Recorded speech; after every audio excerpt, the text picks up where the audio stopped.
Assalamualaikum warahmatullahi wabarakatuh. Salam sejahtera bagi kita semua. Om Swastiastu, Namo Buddhaya, salam kebajikan, salam bahari, salam jaya selalu.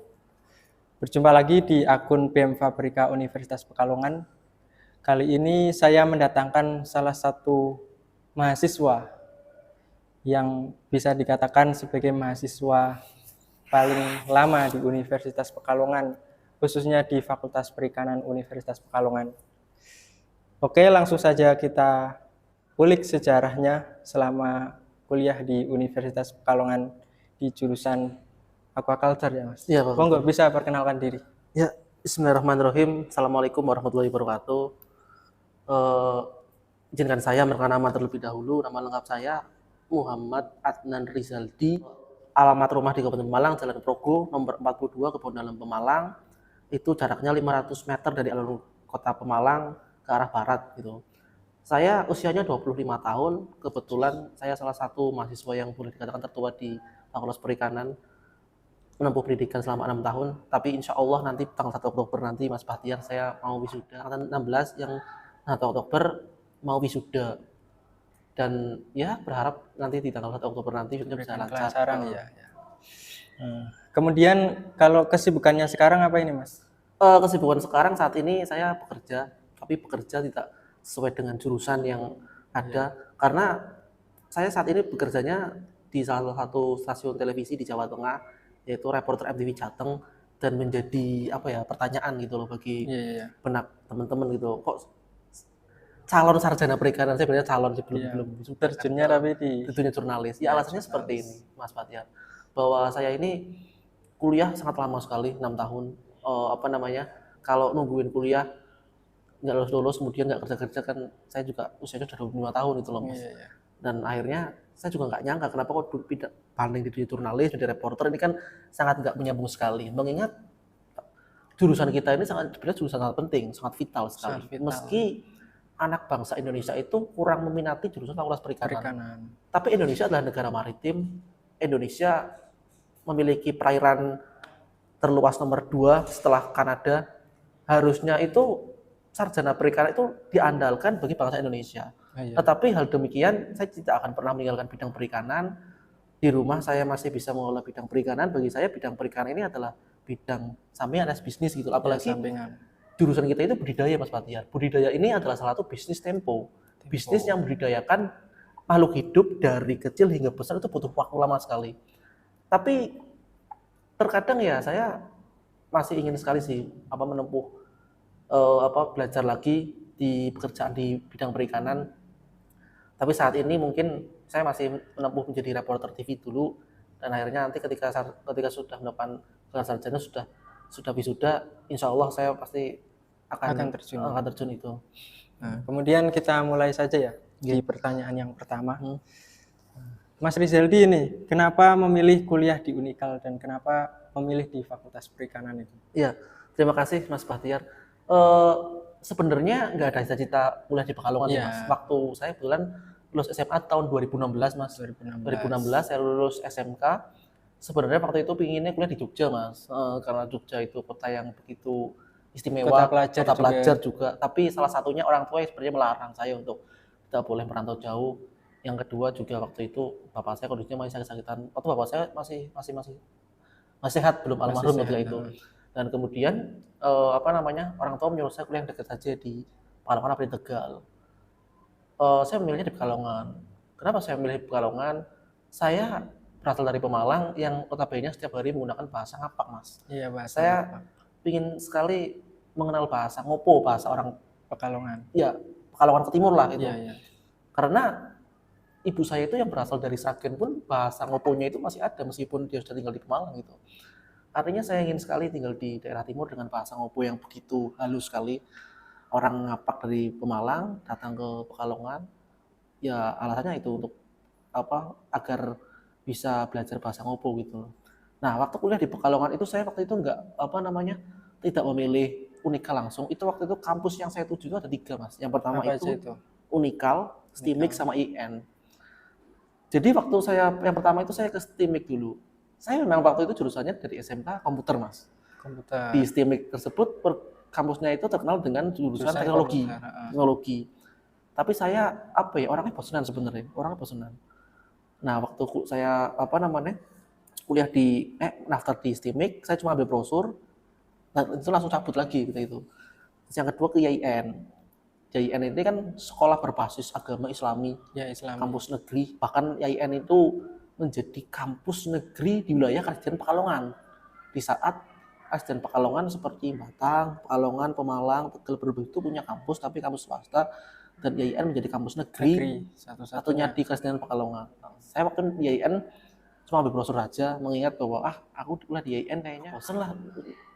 Aku masalahnya meskipun SMP dari MTS Negeri Pemalang itu belum bisa bahasa Arab, PTQ, Amsilati, jujur belum pernah, karena saya sebenarnya tulisan Arab pun sebenarnya saya kurang begitu bisa menguasai gitu kan. Nah, akhirnya saya ke Unikal. Nah, waktu ke Unikal saya udah nyaman sekali gitu kan. Kampusnya cukup besar gitu, dengan nama istilah Universitas Pekalongan. Bahkan yang saya tahu Mas, Unikal itu tahunya negeri. Oh iya, aku juga itu sih tahunya negeri Unikal itu. Tapi ternyata swasta. Saya milih jurusan. Dan kenapa kok? Nah, sebenarnya kakak saya itu menyuruh saya untuk ambil jurusan fisioterapi. Karena kebetulan jujur ya, saya bisa mijet gitu loh. Sedikit lah. Supaya bisa mijet. Tapi saya sungkan untuk ambil fisioterapi. Saya maunya perikanan. Perikanan ini adalah bidang yang sangat menarik, jurusan yang menarik. Saya bisa mengenal alam karena saya kebetulan suka hunting ke alam-alam, entah itu laut dan sebagainya. Apalagi saya orang pesisir gitu ya. Jarak rumah saya dari laut itu sekitar 3 km. Akhirnya kemudian dari waktu saya daftar itu di PMB itu saya berpikir saya daftar kelas perikanan gitu kan.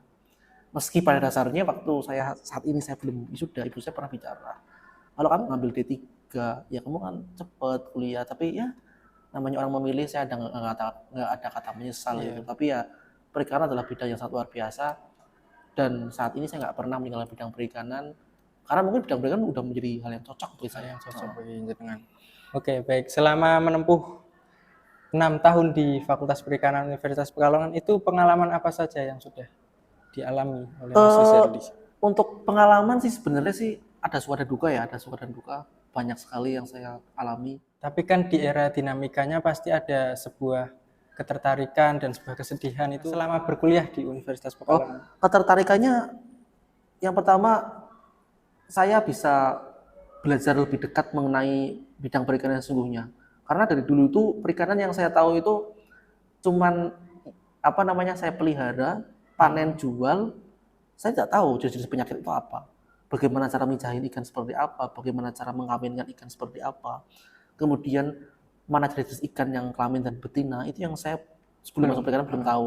Dan dari ini saya sudah mulai menjadi tahu meskipun kuliah notabene IPK-nya sangat rendah gitu kan. IPK bukan menjadi patokan ya teman-teman. Kemudian selama berkuliah di Fakultas Perikanan Universitas Pekalongan ini sudah gabung organisasi apa aja? Permawa apa aja? Kalau organisasi kebetulan saya pernah aktif di BEM Perikanan itu waktu tahun 2017 Mas, semester 3. Waktu itu tahun 2017 itu semester 3 itu saya ngospekin adik tingkat yang di bawah saya Mas. Jadi saya naik ke semester 3, adik tingkat di bawah saya waktu itu masuk maba itu. Saya ngospekin mahasiswa baru, pengalaman yang sangat luar biasa ketika itu, di mana persiapannya begitu matang sekali. Orang organisasi harus siap bangun tengah malam, nyiapin apapun demi segala kesuksesan acara, totalitas acara properti Fakultas Perikanan Unikal di situ. Dan saya waktu itu sangat senang sekali mengikuti BEM Fakultas Perikanan. Kala itu saya masuk di divisi apa itu Mas? Waktu saya aktif di organisasi waktu itu saya belum ada perekrutan Pak. Artinya jadi mahasiswa sing kontri, ikut membantu saja. Waktu itu gubernurnya masih Farah Afifah. Farah Afifah yang saat ini beliau ada di luar Jawa. Saya doakan semoga sukses Mbak Farah Afifah. Okay. Setelah lulus ini rencananya mau apa itu Mas? Setelah lulus dari Universitas Pekalongan, jadi gini ya. Saat ini saya berpikir bahwa saya sebenarnya tidak bisa meninggalkan Kabupaten Pemalang dengan alasan saya punya orang tua, ibu saya. Orang tua saya cuma satu, ibu saya sendiri. Sebenarnya ingin sekali merantau, dan itu mengapa tadi pertanyaan yang pertama tadi, kenapa saya tidak bolehkan di Jogja, alasannya saya tidak boleh merantau, padahal dari keinginan saya ingin merantau. di Kabupaten Pemalang sendiri itu pekerjaan di bidang perikanan sebenarnya banyak dengan geografis Pemalang di daerah pesisir harusnya.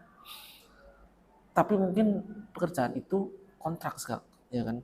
Di luar Jawa kalau saya lihat di loker Telegram tersebut banyak sih sebenarnya, banyak sekali. Tidak ada sejarah sarjana perikanan itu nganggur. Sebenarnya kalau saya lihat enggak ada. Tapi kerja terbuka lebar pastinya. Tapi situasi kondisi yang membuat saya tidak bisa bohongi. Kadang apa ya? Kalau saya lihat teman-teman saya yang saat ini sedang bekerja, ada 4 orang yang notabene melenceng dari jurusan, ada yang sesuai jurusan. Yang melenceng bukan menjadi patokan bahwa tidak sejalur, tapi karena mungkin banyak pertimbangan yang dia mungkin harus membelokkan diri dari jurusan kita. Tapi pada dasarnya ya sukses terus lah buat teman-teman. Perjalanan hidup manusia itu beda-beda. Kita tidak bisa menyuruh orang untuk harus satu visi, harus satu misi, atau background dan sebagainya. Pandangan hidup manusia beda-beda, sudut pandang mereka beda-beda. Tapi di perjalanannya itu kan di Fakultas Perikanan itu selama 6 tahun. Dan tadi sudah dijelaskan bahwasannya sudah mempunyai background di pendidikan sebelumnya tentang jurnalis ataupun tentang media lah. Dan kenapa sekarang setelah akan lulus menjadi sarjana perikanan justru sekarang menekuni di jurnalis? Iya. Waktu itu kuliah nggak selesai. Saya pengen kerja, tapi jasa belum keluar ya. Usia saya 25 tahun, Mas. Kalau saya nggak kerja, saya masih bisa makan. Karena ngapunten, orang tua saya abdi negara yang masih ikut pensiunan, uang pensiun. Tapi saya apakah harus numpang hanya mengandalkan ibu saja? Karena saya bekerja dengan sesuai kemampuan saya yang sebenarnya saya nggak punya kemana apa-apa. Terjun di dunia reporter yang notabene-nya pekerjaan yang sangatlah bergesekan dengan masyarakat. Kemudian pekerjaan ini adalah pekerjaan yang menjadi penyambung lidah aspirasi masyarakat terkait informasi. Bahkan pekerjaan sebagai seorang reporter sendiri, wartawan ya, dan jurnalis, khususnya di era sosial media ini, sebenarnya profesi saya ditakuti, khususnya para pejabat. Saya datang ke para instansi atau kantor tersebut, banyak orang-orang yang sebenarnya takut dengan para wartawan. Padahal kami nggak buat kesalahan. Memang pekerjaan wartawan itu sangatlah sering sekali berbenturan dengan para pejabat. Saya nggak tahu pejabat itu bermasalah apa tidaknya, tapi yang paling jelas itu saya datang ke instansi terkait di kantor-kantor tersebut, dinas-dinas terkait itu ingin berwawancara, ingin menanyakan kondisi masalah yang ada sebenarnya seperti apa, tidak membuat kesalahan. Terkadang ada orang wartawan yang membuat kesalahan mencederai para petinggi-petinggi instansi terkait. Tapi saya alhamdulillah masih punya kode etik jurnalis dan saya masih terapkan itu, dan saya akan selalu menjaga teguh nama baik diri saya. Kalau di jurnalis ini udah berapa tahun ini, Mas? Saya berarti di jurnalis itu hampir ada setahun. 2 kali perpindahan media, Mas, dari media puskaping, media online. Di saat majunya online ya. Dulu kan ada koran, sekarang koran jaranglah laku gitu loh. Akhirnya para pembaca itu kadang lebih membaca ke media online. Itu namanya media saya puskaping.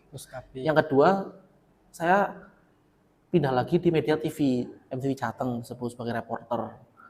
Nah, dalam setahun saya menjadi seorang jurnalis ini, ya pengalamannya sih sangatlah banyak pelajaran yang harus saya ambil, dan sebuah profesi yang saya katakan sangatlah dihormati karena saya pernah datang ke sebuah kantor, saya bukan siapa-siapa tapi itu orang disambut hangat langsung. Sambut hangat. Karena mungkin orang berpikir ketika orang itu tidak menghormati saya menulis berita itu. Tapi saya sebagai orang nggak pernah asal nulis berita. Sekalipun ada kode etiknya, saya menjaga itu.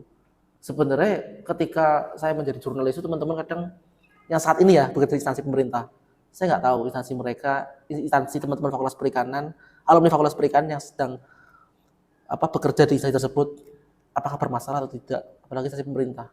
Ketika saya bermain dengan dia, mungkin agak sedikit tidak akan pernah berbicara banyak hal, karena mungkin apa yang dia bicarakan ke saya, takutnya saya akan menulis berita itu pas saya ngerekam. Tapi saya masih punya etika, dan saya tidak akan asal-asalan gitu kan. Melihat dari background orang tua ya, bahwasanya salah satu abdi negara. Itu apakah ada cita-cita untuk meneruskan perjuangan Bapak? Iya, terima kasih. Lahir dan besar dari keluarga abdi negara, kebetulan bapak saya itu mantan kepala Damkar Pemalang yang pertama yang mendirikan sebuah instansi dengan kelas UPT, unit pelaksana teknis, ya itu UPT pemadam kebakaran.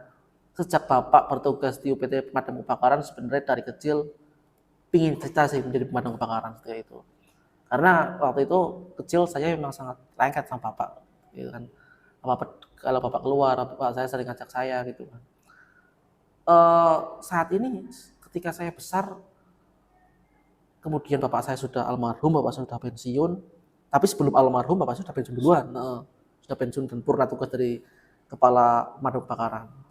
Saya melihat pemadam itu seperti saya ingat sama bapak saya, mengingat bahwa ini profesi bapak saya pernah bangun sebuah instansi UPT Damkar, menjadi kepala pemadam kebakaran yang Pemalang yang pertama. Harusnya orang seperti saya harusnya bisa masuk dengan saya punya cita-cita pemadam kebakaran. Tapi saya adalah salah satu anak pejabat di Kabupaten Pemalang sebenarnya tidak merasakan hasil nepotisme. Saya sama sekali tidak pernah merasakan hasil nepotisme tersebut. Saya justru di rumah memang saya dimanja, tapi ketika di luar saya tidak pernah menjadi anak emas. Saya tidak pernah merasakan hasil nepotisme, saya tidak pernah merasakan kekuasaan, dan saya real adalah satu mahasiswa yang bahkan tidak diberikan apresiasi penghargaan apapun. Bahkan Mas, acara organisasi tersebut seperti BEM khususnya ada sertifikat penghargaan. Demi Allah saya belum pernah mendapat apapun. Saya tak minta, saya tak lagi. Lalu bentuk sertifikat bahwa sertifikat ini adalah sertifikat hasil mahasiswa itu pernah mengikuti kegiatan. Tapi saya tak pernah meminta. Nggak tahu sama dalam apa enggak. Artinya bukan masalah sertifikat ataupun tidak. Tapi keikhlasan lah, keikhlasan. Meski kadang para atasan seperti gubernur saya itu nggak perhatikan saya, ya nggak masalah. Termasuk Peri pun juga mungkin bodo amat itu kan.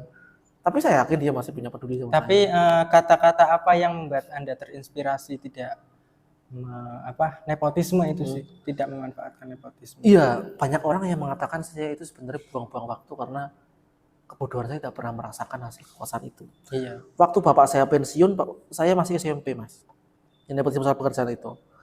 Ya, sekalipun bapak saya masih ada, sekalipun bapak saya sudah tidak ada, saya masih punya kenalan teman bapak saya yang harus bisa masuk ke instansi pemerintah. Tapi mengingat bahwa tidak ada tempat untuk saya, tidak ada tempat untuk anak kepala Damkar Pemalang yang bisa masuk. Artinya tidak ada rasa spesial buat saya. Bicara soal masyarakat turunan sebenarnya, mohon maaf bukan yang saya membesar-besarkan, ya berasal dari keluarga yang berada, tapi tidak ada kata spesial. Bahkan mungkin bapak saya pernah cerita ke bapak saya, Pak, yang saya kalau pengen merebut Damkar, bapak saya nolak. Bapak saya mungkin malu, anak laki-laki satu-satunya itu masuk kantornya bapaknya karena mungkin pertolongan gitu. Di saat bapak saya sudah pensiun, di saat bapak saya sudah tidak ada di kantor pemadam kebakaran, artinya bapak saya lebih mengatakan bahwa saya tidak akan pernah mengajar anak saya untuk nepotisme, berarti meminta bantuan ke siapapun dengan adanya orang dalam tersebut. Justru harus berusaha. Tapi dibalik saya tidak mengawasi, saya tidak merasakan hasil nepotisme kekuasaan bapak saya, yang notabene saya bercita-cita ingin kerja di instansi pemerintah, khususnya pemadam kebakaran. Hari ini kita bicara soal masalah abdi negara yang masih abdi di pemerintahan. Tenaga honorer di rezim saat ini, di rezim pemerintahan Joko Widodo, itu sama sekali tidak memperhatikan tenaga honorer. Saya masuk ke pemadam bukan honorer. Kita tahu bahwa honorer itu kesejahteraannya memang kurang diperhatikan, Mas. Ya kan, gajinya bahkan di bawah UMR daerah sendiri. Mungkin pada dasarnya keuntungan saya adalah saya nggak menjadi tenaga honorer nggak masalah. Ada profesi lain yang harus saya kerjakan, ada profesi lain yang harus saya kembangkan, ada profesi lain yang harus saya kejar. Meski bukan tenaga honorer. Saya memang nggak beruntung, tapi mungkin di dalam pikiran saya, apa kamu nggak malu menjadi tenaga honorer? Pesan bapak kamu gelar insinyur. Bapak saya kan namanya insinyur sarjana pertanian waktu itu. Nah, sedangkan kamu tenaga honorer seorang sarjana. Apa kamu nggak malu menjadi tenaga honorer dengan lulusan sarjana yang gajinya selevel dengan lulusan SMP SMA? Padahal gaji tenaga honorer itu sama per instansi, sekalipun itu beda pendidikan gitu kan. Apalagi tenaga honorer itu yang saya dengar ya, karena saya seorang reporter. itu seringkali diinjak-injak oleh PNS, harga diri oleh PNS. Maka dari itu ya nggak masalah sih, tidak merasa nepotisme itu nggak masalah, ada hikmah tersendiri bahwa di rumah saya sudah menjadi anak manja, padahal di luar artinya harus berusaha semaksimal mungkin. Nah, kalau berbicara mengenai Anda kan sekarang beberapa hari lagi mungkin ya akan wisuda. Itu bidang perikanan apa yang Anda kelola untuk kedepannya ataupun masih dikelola saat ini? Kalau bidang perikanan yang saat ini saya tempuh itu bidang perikanan air tawar, Mas. Air tawar. Di rumah kebetulan punya gurame. Teman-teman apa namanya? Olah perikanan pada tahu kalau saya sering posting ikan gurame. Nilanya tapi nila salin. Nila salin ini nila hasil praktek saya waktu saya apa namanya? Penelitian di Jepara, itu waktu itu judulnya transportasi. Penelitian transportasi itu cepat, Mas. Cuma sehari. Jadi waktu itu saya berangkat pagi dari Pemalang, kemudian tiba di Jepara, berangkat dari jam 7 pagi dari Pemalang sampai Jepara jam 1. Jam 1 saya PAP Jepara, saya membeli ikan nila salin dengan judul penelitian transportasi yang ditransportasikan menggunakan kendaraan terbuka. Tapi waktu saya pulang dari Jepara itu saya tanpa lewat jalan tol karena transportasi sih. Artinya transportasi ini melihat kondisi ikan yang ditransportasikan meskipun sudah diberikan oksigen berapa kuat ketika itu dengan jarak tempuh yang saya kira ada 250 km dari Pemalang Jepara tanpa lewat jalan tol. Meski sekarang dari sini ke Semarang bisa 1 jam lewat jalan tol, tapi namanya transportasi kan tanpa jalan tol. Kalau bisa menempuh waktu yang 7 jam, ada yang mati, ada yang tidak, yang masih hidup saya pelihara, saya budidayakan, alhamdulillah cukup besar sekali dan masih belum panen. Ya di rumah saya budidayanya air tawar. Memang kayak pada dasarnya saya lebih cocok ke tawar daripada ke payang. Mungkin karena rumah saya jauh dari laut 3 km, meski saya orang pesisir. Dan saya kurang begitu paham mengenai payang. Tapi bukan berarti saya harus menyerah, tapi ya paling tidak ada kemungkinan saya harus belajar lagi. Kemudian di akhir mungkin ya. Karena Mas Rizaldi ini mau segera wisuda, apa selama menempuh di Fakultas Perikanan ini pandangan Mas Rizaldi untuk sebelum lulus ini apa menggambarkan Fakultas Perikanan Unikal? Penilaian Anda gimana? Fakultas Perikanan di Universitas Pekalongan ini adalah menjadi salah satu bagi saya menjadi sebuah barometer saja sih. Barometer yang saya katakan bahwa di saat letak geografis Pekalongan yang berada di arah pesisir Pantura, kemudian ke arah arah barat lagi itu ada di Kabupaten Tegal, di Kota Tegal ada perguruan tinggi bernama UPS, ada Fakultas Perikanan. Ke arah timur di Kota Semarang memiliki Fakultas Undip yang memiliki Fakultas Perikanan. Seringkali Fakultas Perikanan menjadi tempat buangan orang-orang transferan dari Lampung dari perguruan tinggi di Jawa Tengah seperti Undip, Unsud, khususnya Fakultas Perikanan. Sekarang juga ada dari Lampung. Ya, tapi transferan itu, Mas. Ya, transferan. Artinya tetaplah menciptakan fakultas ini fakultas yang bisa melahirkan talenta-talenta sarjana perikanan yang hebat sekali. Meski swasta, meski fakultas yang kekurangan mahasiswa, seringkali memang Fakultas Perikanan ini kan kekurangan mahasiswa. Waktunya ospek sudah tutup, dia masih buka, ya biasanya nggak masalah. Tapi tetaplah bersosialisasi ke sekolah-sekolah di SMK maupun SMA, memperkenalkan Fakultas Perikanan bahwa jurusan perikanan ini jurusan yang memang tidak begitu tertarik oleh anak bangsa, tapi inilah Fakultas Perikanan adalah salah satu kebutuhan pangan nasional untuk masa depan, dan sebagai perguruan tinggi swasta yang ada di Pekalongan sendiri bisa menyerap anak-anak yang ada di wilayah Karisitian Pekalongan dari Batang, Pekalongan, ya, agar bisa tertarik lagi kuliah di Unikal maupun Fakultas Perikanan sendiri. Dan Fakultas Perikanan ini yang menjadi kebingungan bagi saya gini, Mas. Fakultas Perikanan ini sebenarnya lahan prakteknya sangat luas sekali selama itu saya pertama kali kuliah di Fakultas Perikanan itu tahunnya itu tampak itu kan dikelola oleh mahasiswa. Iya. Tapi tidak sama sekali dikelola oleh mahasiswa, ini membuat jadi tanda tanya gitu. Jadi tanda tanya. Ya mungkin kita bagi dosen atau Pak Saririn yang untuk bisa menggerakkan mahasiswanya. Untuk bisa menggerakkan mahasiswanya. Bahkan selamaran yang pernah dibuat pariwisata jembatan sekarang tidak terawat, rusak. Perahu yang ada di Selamaran buat wisata rencananya almarhum Pak Hedi Pranggono Dekan Fakultas Perikanan itu juga terbengkalai. Artinya kurang ada kesadaran serius bagi para pengurus Fakultas Perikanan, baik dosen juga mahasiswa. Ini bukan menyalahkan, ini menjadi jeru-jeru ya. Guys. Nah, tapi kalau melihat ya di Fakultas Perikanan ini menurut Mas Rizaldi dalam stuck apa ini, Mas? Maksudnya? Fase apa itu? Fakultas Perikanan yang saat ini menurut saya dalam fase-fase yang dimana sedang membangun fondasi dari nol lagi yang saya lihat saat ini. Mengapa demikian? Adanya tenaga pengajar yang baru. Ada 3 orang saya lihat. Pak Heri mungkin sudah setahun ya kan, 2 tahun itu. Yang kedua itu siapa sih nggak tahu. Bang Wiji sama siapa itu 2 orang itu. Pak Asari. Itu kan tenaga pengajar ada 3. Mengingat bahwa tokoh tenaga pengajar di Fakultas Perikanan itu ada 2 orang yang sudah meninggalkan kita selama-lamanya, Pak Hedi dan Pak Agus. Artinya Pak Syakir merombak struktural tatanan Fakultas Perikanan tenaga pengajar, baik birokrasi TU maupun birokrasi tenaga pengajar. Kita bangun secara nol lagi, kita bangun secara apa lagi dengan dinakodai oleh Pak Syakirin. Saya percaya Pak Syakirin orang yang hebat. Dia memiliki gelar profesor, doktor perikanan.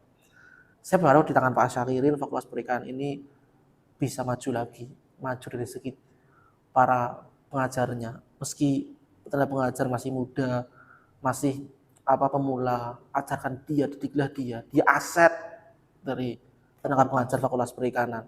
Meski Pak Syakirin mungkin kayaknya tahun depan hampir pernah tugas, dia pernah komunikasi sama saya, dia dekat dengan saya, dan mungkin saat ini Pak Syakirin sedang berbenah Fakultas Perikanan.